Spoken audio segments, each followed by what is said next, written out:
The Palestinian Prime Minister has submitted his resignation. Palestinian President Mahmoud Abbas hopes that this cabinet reshuffle can be the first step in a process that ultimately will bring him back to power in Gaza.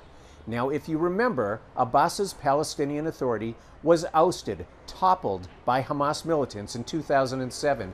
Abbas has not been able to return to Gaza since then. He governs in the West Bank.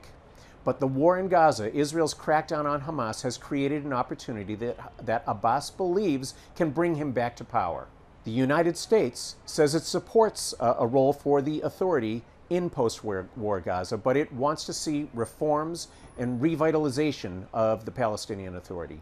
This move, by replacing his prime minister and appointing a new government, Abbas hopes this will bring that international legitimacy and acceptance that he needs to move back into Gaza after the war. Now, the resignation comes as ceasefire efforts move forward between Israel and Hamas. Over the weekend, there was a new set of talks in Paris. There were reports, signals from all sides that these talks went well. In fact, Prime Minister Benjamin Netanyahu over the weekend says that Israel even wants a ceasefire.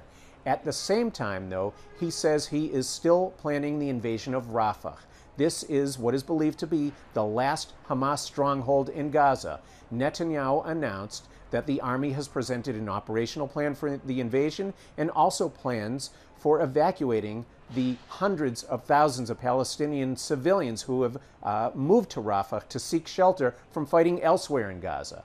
There are no details yet on how this evacuation plan will work, but the signal is clear. Netanyahu, on one hand, is ready for some sort of short-term pause in the fighting, but he appears, at least, to remain committed toward to invading Rafah and finishing this mission of what he says is to destroy the Hamas militant group.